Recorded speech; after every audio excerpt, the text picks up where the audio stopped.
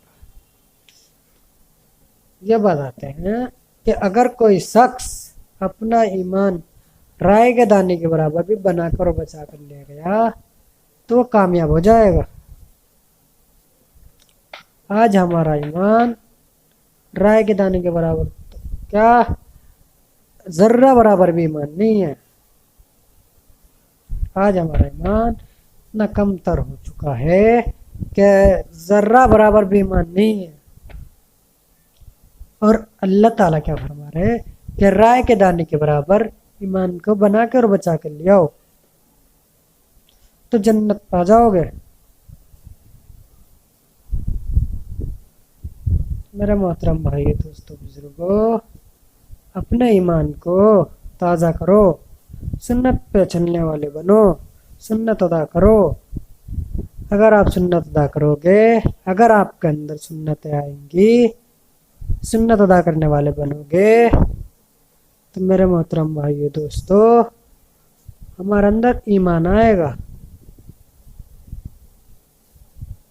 ورنہ کل قیامت کے دن ہم سے پوچھو گی کہ ہم نے تمہیں اپنے کام کے لیے بھیجا تھا یا دنیا کے کام کے لیے بھیجا تھا، اور ہم سے کوئی جواب نہیں بنے گا۔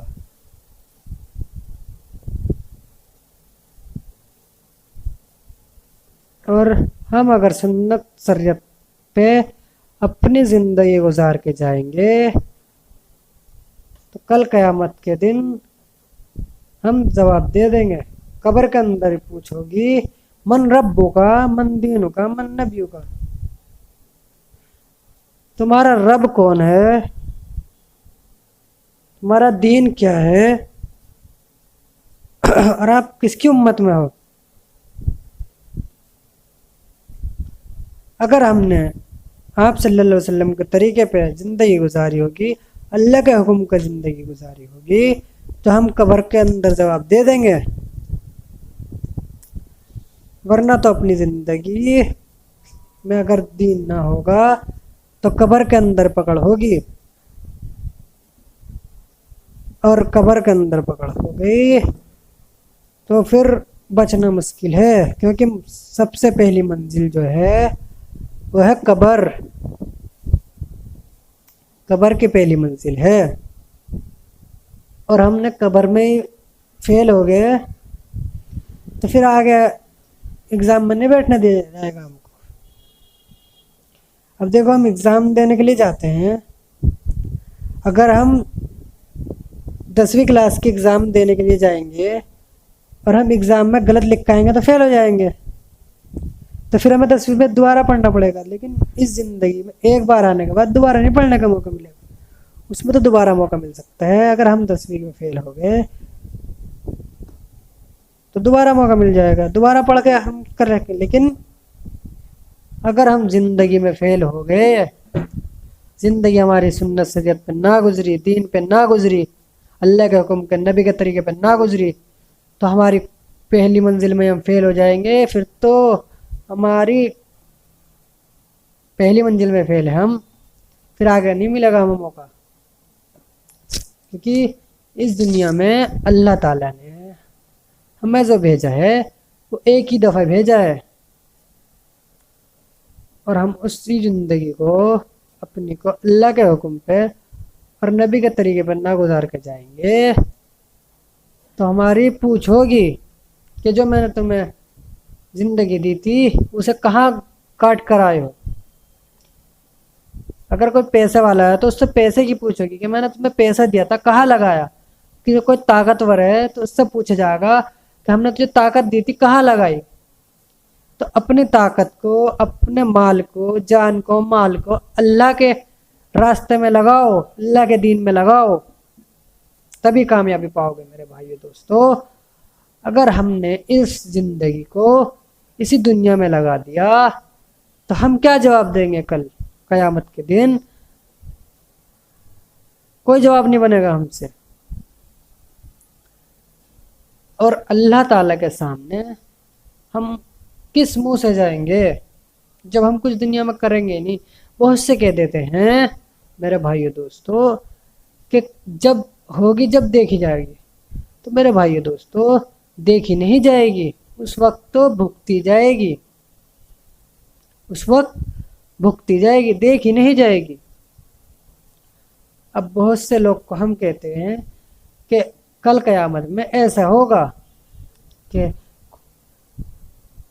عرش کا سائے میں وہی شخص ہوگا جو دین پہ گزار کے جائے گا، نہیں تو اتنی کڑی دھوپ ہوگی کہ دماغ ابل رہا ہوگا. تو وہ کہہ دیتے ہیں کہ جو ہوگا دیکھا جائے گا. تو میرے بھائیو دوستو دیکھا نہیں جائے گا، اس وقت تو بھگتنا پڑے گا. ابھی تم دنیا میں دیکھ لو، اگر ہم کہیں آگ جل رہی ہے وہاں تیپنے لگے اور ہاتھ جل جاتا ہمارا، کتنا دکھ ہوتا نا میرے بھائیو. تب کہ یہ 70 گنا کم درجے کی آگ ہے، جہنم کی آگ سے 70 گنا کم درجے کی آگ ہے. جب ہمارے اس سے ہاتھ جل جاتا ہے تو ہمیں کتنا دکھ ہوتا ہے. تو وہ تو جہنم کی آگ ہے، تو اس میں جب ہم نیک عمل کر کے نہیں جائیں گے، اس میں پھینک دیے جائیں گے، تو اس وقت کتنا دکھ ہوگا. اور اس وقت موت بھی نہیں آنے والی، ہم تڑپتے رہیں گے، جلتے رہیں گے، شریر بنتا رہے گا، جلتا رہے گا، شریر بنتا رہے گا، کیونکہ وہاں موت آنے والی نہیں ہے. موت جو آئے گی میرا بھائی دوستو وہ ایک ہی مرتبہ آئے گی، بار بار موت نہیں آنے والی، پھر تو عذاب ہی ہوگا. تو میرے بھائی دوستو اس عذاب سے بچنے کے لیے ہمیں اللہ کے حکم پہ اور نبی کے طریقے پہ اپنی زندگی کو لانا ہے. نبی کے طریقے پہ زندگی گزار کے جائیں گے تو نیک اعمال ہوں گے. اور ان سب نیک اعمال کو کرنے کے لیے اخلاص کا ہونا سب سے زیادہ ضروری ہے. اور ہمارے اندر اخلاص نہ ہوگا تو ہمارا کوئی بھی نیک عمل قابل قبول نہیں ہوگا، کیونکہ اخلاص کے بنا کوئی بھی نیک عمل قابل قبول نہیں ہے. اب ہم نماز پڑھ رہے، روزہ رکھ رہے، تو میرے بھائیو دوستو بزرگوں اس میں سب دکھاوا ہے، تو وہ کسی بھی چیز کے قابل نہیں ہے، کیونکہ اس میں ہمارا دکھاوا ہو گیا. تو اللہ تعالیٰ کل قیامت کے دن کہہ دیں گے اے میرے بندے تو نے جس کے لیے کیا تھا جا اس کا اجر اسی سے لے لے. کیونکہ ہم نے جو عمل کیا ہے وہ دکھاوے کا کیا ہے، اللہ کی رضا کے لیے نہیں کیا. ہم اخلاص کے ساتھ کریں گے تو اللہ اس کا ہمیں بدل دے گا، اور ہم بن اخلاص کے ساتھ کریں گے تو اللہ کا اس پہ کوئی وعدہ نہیں ہے. اب ہم نے بن اخلاص کے ساتھ اگر احد پہاڑ کے برابر بھی سونا صدقہ کر دیا تو اس کا ہمیں کوئی اجر نہیں ملے گا. اور اخلاص کے ساتھ ہم نے ایک بیج ہوئی گٹھلی بھی صدقہ کر دی تو احد پہاڑ کے برابر ثواب ملے گا. احد ایک پہاڑ ہے جو کہ عرب میں ہے، عرب میں ایک پہاڑ ہے جس کا نام احد ہے، اس کے برابر سونے صدقے کا ثواب ملے گا اگر ہم نے اخلاص کے ساتھ ایک بیج ہوئی گٹھلی صدقہ کی ہے. ہمارے بڑے بتاتے ہیں. تو میرے بھائیو دوستو ہمیں جو کام کرنا ہے وہ اخلاص کے ساتھ کرنا ہے، اس میں بالکل بھی دکھاوا نہ ہو، کیونکہ دکھاوے والا عمل اللہ کو پسند نہیں. اگر ہم 2 رکعت نماز پڑھ رہے تو اس کے اندر اخلاص ہو، ورنہ تو کالے کپڑے میں لپیٹ کے ہمارے اوپر منہ کے پھینک کے دی جائے گی. تو نماز کو جو پڑھنا ہے ہمیں سوار کر پڑھنا ہے. سوار کر کیسا پڑھنا ہے؟ اب دیکھو ہم نماز کے لیے نیت باندھ لیتے ہیں تو ہمارا دھیان جو ہونا چاہیے وہ یہ ہونا چاہیے کہ اللہ ہمیں دیکھ رہا ہے، نہیں تو ہم اللہ کو دیکھ رہے ہیں، اللہ کے سامنے کھڑے ہیں. اس طرح سے نماز پڑھو گے تو آپ کی نماز میں جان پڑے گی، ورنہ تو وہ ہم نماز کی نیت باندھ کے کھڑے ہو گئے اور ہمارا دھیان شیطان بھٹکا دیتا ہے ادھر ادھر، تو وہ ہماری نماز میں جان نہیں پڑ سکتی. کیوں؟ کیونکہ ہمارا دھیان نماز میں نہیں تھا، دنیا میں ہی تھا. تو دنیا سے نکال کر اپنے دھیان کو اللہ پر لگانا ہے، اپنی نماز پر لگانا ہے. تو اخلاص کے ساتھ نماز پڑھنی ہے اور سوار سوار کر پڑھنی ہے. اب کوئی پھول اگر مرجھا جائے گا تو تم اس کو پھینک دو گے نا. اسی طرح سے اگر ہم مرجھی ہوئی نماز پڑھیں گے تو اللہ تعالیٰ بھی اس کو پھینک دے گا. تو اس لیے ہم کھلے ہوئے پھول کی طرح نماز پڑھیں گے تو اللہ کو پسند آئے گی، کیونکہ کھلے ہوئے پھول سب کو پسند آتے ہیں. اب مرجھایا پھول کسی کو پسند نہیں آتا. کیوں؟ کیونکہ وہ مرجھا جاتا ہے، اس میں جان نہیں ہوتی. کھلے ہوئے پھول سب کو پسند آتے ہیں. اسی طرح کھلے ہوئے پھول کی طرح ہمیں نماز پڑھنی ہے، سوار سوار کے اللہ کے دھیان لگا کے نماز پڑھنی ہے. اور میرے بھائی دوستو، یہ سب چیزیں سیکھنے کے لیے اللہ کے راستے میں جانا ہے. اللہ کا راستے میں نہیں نکلیں گے تو ہماری نمازیں ٹھیک نہیں ہوں گی، اور نمازیں جو ٹھیک ہوگی وہ ہماری مسجد کے اندر ٹھیک ہوگی، دنیا میں نہیں ہوگی. دنیا میں جو ہے وہ ہمیں شیطان ادھر ادھر بھٹکا دیتا ہے.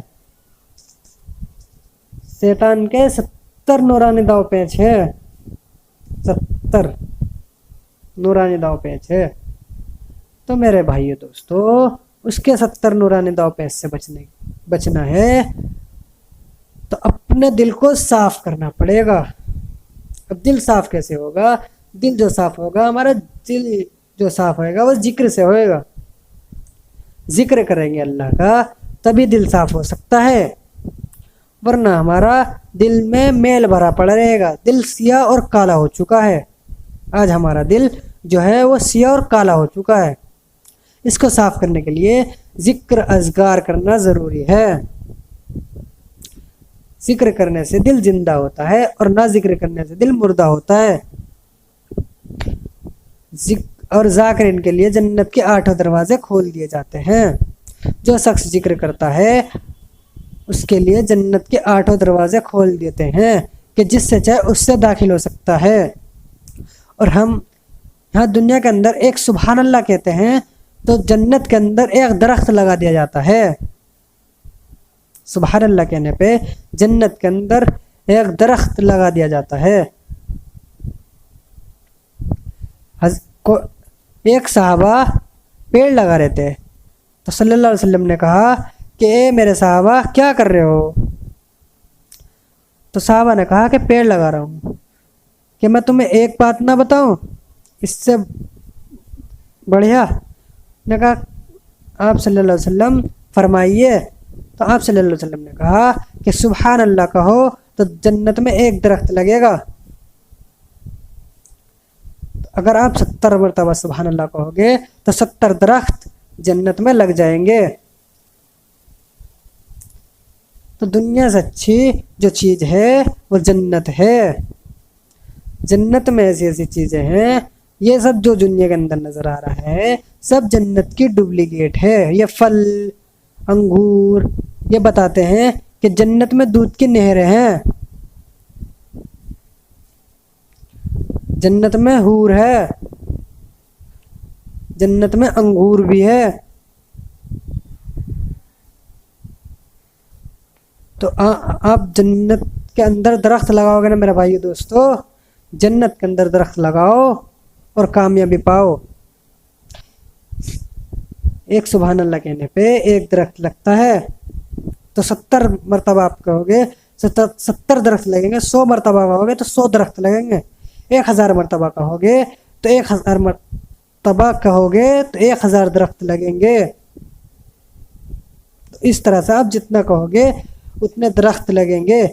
تو آپ اپنی جنت کو باغ بنانا چاہتے ہو کہ نہیں؟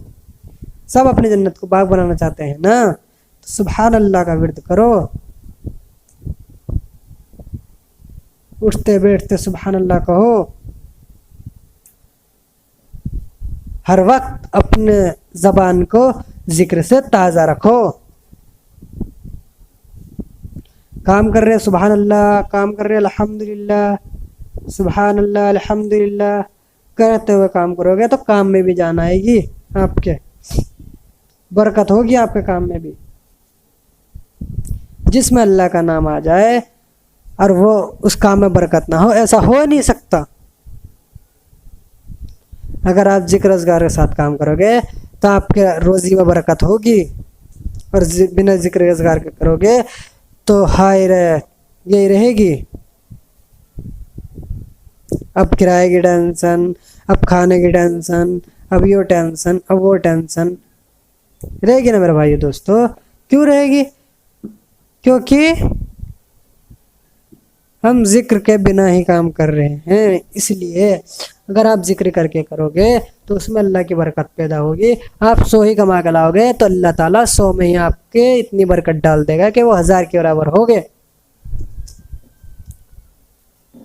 اب ایک شخص بیٹھا تھا، ایک چوہا لا کے اس کے دھورے اشرفیہ ڈال رہا تھا۔ پہلے اس نے 3 اشرفیہ لائے تو انہوں نے پوچھا برکت ہے؟ نہیں۔ پھر 2 لائے، اس میں کیا برکت ہے؟ نہیں۔ پھر 1 اشرفی لائے، اس نے کہا برکت ہے؟ ہاں، اسے 1 اشرفی میں برکت ہے، تو وہ لے گیا۔ کیوں؟ کیونکہ اس میں برکت تھی۔ اگر وہ 3 لے لیتا ان میں برکت نہ تھی تو وہ تو 3 جب ہی ختم ہو جاتی، گھر تک بھی نہ پہنچ پاتا اشرفیہ۔ لیکن اس 1 اشرفی میں برکت تھی تو وہ لے گئے، اور برکت اتنی تھی کہ اس کے گھر کا کھانا خرچہ چلنے لگا۔ تو برکت والی چیز پسند ہے نا، تو ذکر کے ساتھ کام کرو گے تو برکت ہوگی۔ میرے بھائیو دوستو، بزرگوں اور عزیز ساتھیو، اگر ہم ذکر کرنا چھوڑ دیں گے تو ہمارا دل مردہ ہو جائے گا۔ یہ بتاتے ہیں کہ ایک شخص کچھ پیسے لے کے تقسیم کر رہا ہو اور ایک ذکر کر رہا ہو تو ذکر کرنے والا افضل ہے، ذکر کرنے والا افضل ہے۔ میرے بھائی دوستو بزرگوں، ذکر کرو گے تو دل زندہ رہے گا، اور ان سب کے ساتھ اپنے بڑوں کی عزت بھی کرنی آنی چاہیے۔ ہم اب دنیا کا سارا کام کر رہے ہیں، نماز بھی پڑھ رہے ہیں، روزے بھی رکھ رہے ہیں، اور ہم سے ہمارے ماں باپ خوش نہیں ہیں تو جنت نہیں ملے گی۔ تو اپنے بزرگوں کی عیادت کرنا ضروری ہے، ان کی خدمت کرنا ضروری ہے۔ آپ صلی اللہ علیہ وسلم فرماتے ہیں، اگر میری ماں زندہ ہوتی اور میں نے عشاء کی نماز کی سنتوں کی نیت باندھ رکھی ہوتی اور میری ماں آواز مارتی تو میں نیت توڑ کے ان کے کام کو سنتا، نماز کی نیت توڑ کے ان کے کام کو سنتا۔ تو آپ صلی اللہ علیہ وسلم نے ماں باپ کی اتنی اہمیت بتائی ہے، تو ماں باپ کی عزت کرنی چاہیے، ماں باپ کو خدمت دینی چاہیے، ماں باپ کی خدمت کرنی چاہیے۔ آپ ماں باپ کی خدمت کرو گے تو جنت کو پا جاؤ گے۔ اب نبی کے آپ صلی اللہ علیہ وسلم کے دور میں ایک شخص کا انتقال ہو گیا جس نے اپنی ماں کو کبھی دکھ دیا ہے اور اس کی ماں نے اس کو معاف کرنے سے منع کر دیا، تو اس کی موت آ گئی،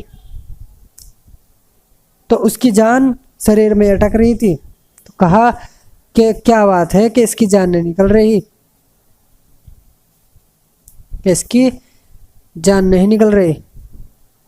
تو جب پتہ کرتے کرتے پتہ چلا کہ اس نے اپنی ماں کو ناراض کر دیا تھا، اس کی ماں اس سے ناراض ہے، تو کہا آپ صلی اللہ علیہ وسلم نے کہ اس کو معاف کر دو، پیغام بھیجا، تو اس نے منع کر دیا، تو کہا کہ لکڑی کا ڈھیر لاؤ اور اس کو اس آگ میں پھینکو، اور آگ جلا کر اس میں پھینک دو کہ جب یہ جہنم میں تو جلے گا تو دنیا سے جلانا کیوں نہ اسٹارٹ کرے۔ تو ماں کو ترس آ گیا، تو ماں نے معاف کر دیا، تو اس کی روح قبض ہو گئی۔ جب اس کی جان نکل گئی شریر سے تب اس کو دفنایا گیا، ورنہ جب تک اس کی ماں نے اس کو معاف نہیں کیا جب تک ان کی جان نہیں نکلی تھی۔ تو میرا محترم بھائیو دوستو، اپنے ماں باپ کی خدمت کرنے والے بنو۔ اگر آپ اپنے ماں باپ کی خدمت کرو گے تو جنت کو پاؤ گے۔ باپ جنت کا گیٹ ہے اور ماں کے پیروں کے نیچے جنت ہے۔ جب ماں باپ کو خوش کرو گے جب ہی آپ جنت کو پاؤ گے، اور آپ نے اپنے ماں باپ کو ناراض کر دیا تو جنت سے محروم رہ جاؤ گے۔